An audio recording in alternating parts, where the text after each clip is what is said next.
3일 만에 여로보암과 모든 백성이 르호보암에게 나왔으니 이는 왕이 명령하여 이르기를 3일 만에 내게로 다시 오라 하였습니다. 왕이 포악한 말로 백성에게 대답할세 노인의 자문을 버리고 어린 사람들의 자문을 따라 그들에게 말하여 이르되 내 아버지는 너희의 멍에를 무겁게 하였으나 나는 너희의 멍에를 더욱 무겁게 할지라. 내 아버지는 채찍으로 너희를 징계하였으나 나는 전갈 채찍으로 너희를 징치하리라 하니라. 왕이 이같이 백성의 말을 듣지 아니하였으니 이 일은 여호와께로 말미암아 난 것이라. 여호와께서 전에 실로 사람 아히야로 느밧의 아들 여로보암에게 하신 말씀을 이루게 하심이더라. 온 이스라엘이 자기들의 말을 왕이 듣지 아니함을 보고 왕에게 대답하여 이르되 우리가 다윗과 무슨 관계가 있느냐? 이새의 아들에게서 받을 유산이 없도다. 이스라엘아, 너희의 장막으로 돌아가라. 다윗이여, 이제 너는 내 집이나 돌아보라 하고 이스라엘이 그 장막으로 돌아가니라. 그러나 유다 성읍들에 사는 이스라엘 자손에게는 르호보암이 그들의 왕이 되었더라. 르호보암 왕이 역군의 감독 아도람을 보냈더니 온 이스라엘이 그를 돌로 쳐 죽인지라. 르호보암 왕이 급히 수레에 올라 예루살렘으로 도망하였더라. 이에 이스라엘이 다윗의 집을 배반하여 오늘까지 이르렀더라. 온 이스라엘이 여로보암이 돌아왔다 함을 듣고 사람을 보내 그를 공회로 청하여 온 이스라엘의 왕으로 삼았으니 유다 지파 외에는 다윗의 집을 따르는 자가 없음이라. 할렐루야. 오늘도 말씀으로 하루를 여시는 우리 모든 성도님 가운데 하나님의 크신 은혜와 사랑이 가득 넘치기를 간절히 축복합니다. 우리는 살아가면서 수많은 선택의 기회에 놓이곤 합니다. 어떤 선택을 하느냐에 따라서 성공에 가까운 결과를 내기도 하고 혹은 실패에 가까운 결과를 마주하게도 되지요. 그래서 우리에게 무엇보다 중요한 것은 우리에게 찾아온 이 선택의 기회에서 성공의 길을 분별할 수 있는 지혜가 필요합니다. 성경에서 하나님께 분별할 수 있는 지혜의 축복을 받은 대표적인 사람, 바로 이스라엘의 세 번째 왕이었던 솔로몬이지요. 이런 놀라운 축복을 받은 솔로몬이었지만 안타깝게도 하나님을 잊어버린 채 세상과 우상을 선택하면서 제대로 분별하지 못한 채 비참한 말로를 맞이하게 됩니다. 그리고 그 뒤를 이어서 왕이 된 인물이 바로 오늘의 본문에서 등장하는 르호보암이지요.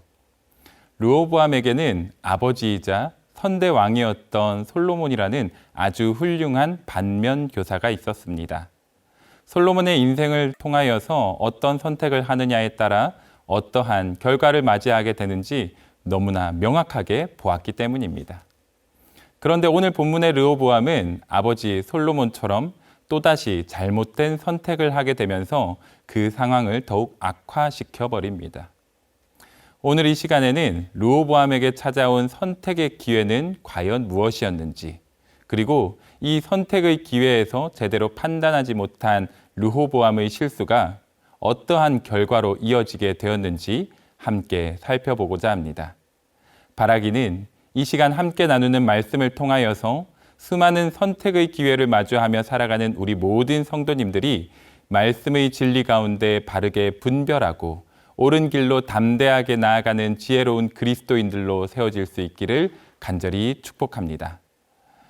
첫 번째로 르호보암은 지난날 솔로몬 왕의 과오를 바로잡을 수 있는 그 선택의 기회를 놓쳐버립니다. 오늘의 본문 13절과 14절의 말씀입니다. 왕이 포악한 말로 백성에게 대답할세 노인의 자문을 버리고 어린 사람들의 자문을 따라 그들에게 말하여 이르되 내 아버지는 너희의 멍에를 무겁게 하였으나 나는 너희의 멍에를 더욱 무겁게 할지라. 내 아버지는 채찍으로 너희를 징계하였으나 나는 전갈 채찍으로 너희를 징치하리라 하니라. 아멘. 르호보암은 노역과 세금을 줄여주기를 요청하는 이스라엘 백성들에게 앞서 조언하였던 어린 신하들의 말을 그대로 인용하면서 오히려 더 가중한 노역과 세금을 감당해야 할 것이라 선포합니다.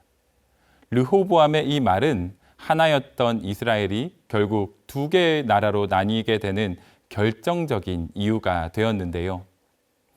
얼마 전에 우리나라에서 총선이 있었지요. 많은 후보들은 저마다 여러 공약을 내세우면서 자신을 지지해 줄 것을 호소하였습니다. 그런데 이 공약들을 보면 대부분 그 지역에 사는 시민들이 필요로 하는 내용들이었습니다. 시민들의 마음을 얻어야지만 지역의 국회의원이 될 수 있다는 아주 단순하지만 분명한 진리를 우리가 볼 수 있는 대목이었지요. 이처럼 르호보암도 새롭게 왕위에 오르면서 왕으로서의 입지를 다지기 위해선 무엇보다도 아버지 솔로몬 왕으로부터 이어지던 이 왕가를 향한 백성들의 불신을 바로잡는 것이 급선무였습니다. 하지만 르호보암은 오히려 백성들의 마음은 저버린 채 자신의 기분에 맞춰 아첨하는 신하들의 말에 휘둘리면서 결국 지난날의 과오를 바로잡을 수 있는 기회를 놓쳐버리고 만 것입니다. 자, 그리고 르호보암에게 두 번째 선택의 기회가 찾아오는데요. 바로 르호보암은 자신의 잘못된 판단을 인정하고 되돌릴 수 있는 선택의 기회가 있었지만 이마저도 놓쳐버렸다는 겁니다. 오늘의 본문 18절과 19절의 말씀입니다. 르호보암 왕이 역군의 감독 아도람을 보냈더니 온 이스라엘이 그를 돌로 쳐 죽인지라.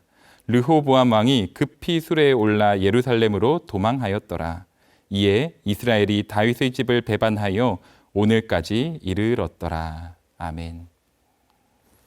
이스라엘의 백성들은 르호보암의 잘못된 판단으로 인하여서 마음이 상한 것 그 이상을 넘어서 르호보암을 왕으로 인정하지 않는 것과 함께 한 나라의 국민이기를 거절하기에 이릅니다.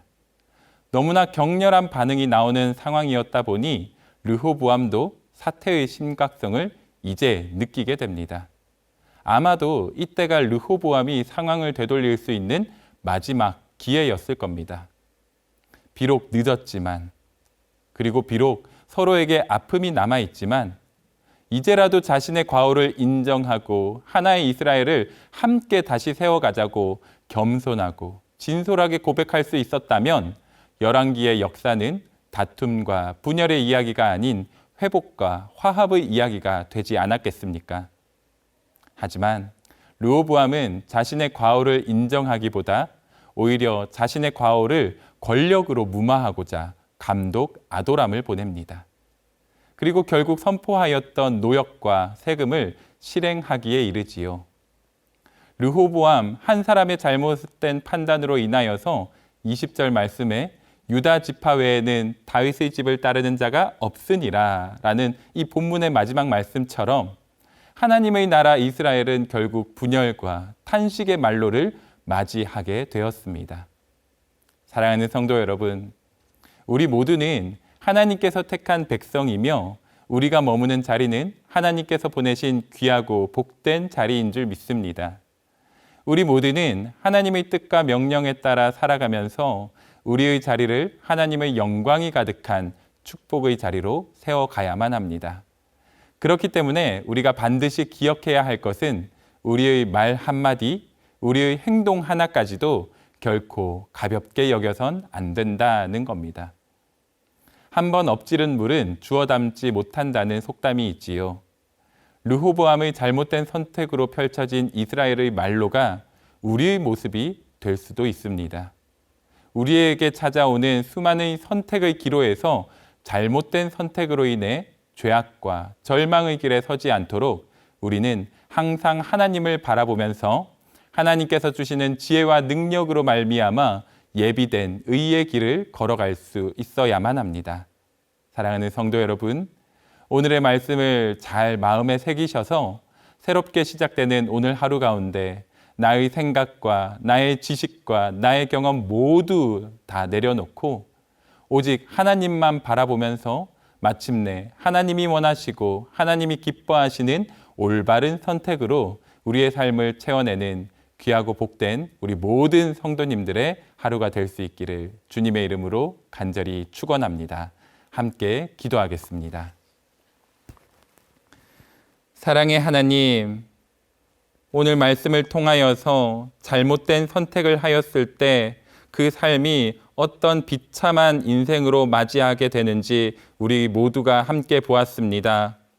우리의 삶 가운데 수많은 선택의 기로가 놓일 때마다 나의 생각과 나의 지식과 나의 경험에 의지하지 않게 하시고 오직 하나님만 바라보며 하나님께서 베풀어 주시는 지혜와 능력으로 말미암아 주님이 원하시는 옳은 선택의 길을 걸어 나아갈 수 있는 우리 모든 주의 백성 되게 하여 주시옵소서.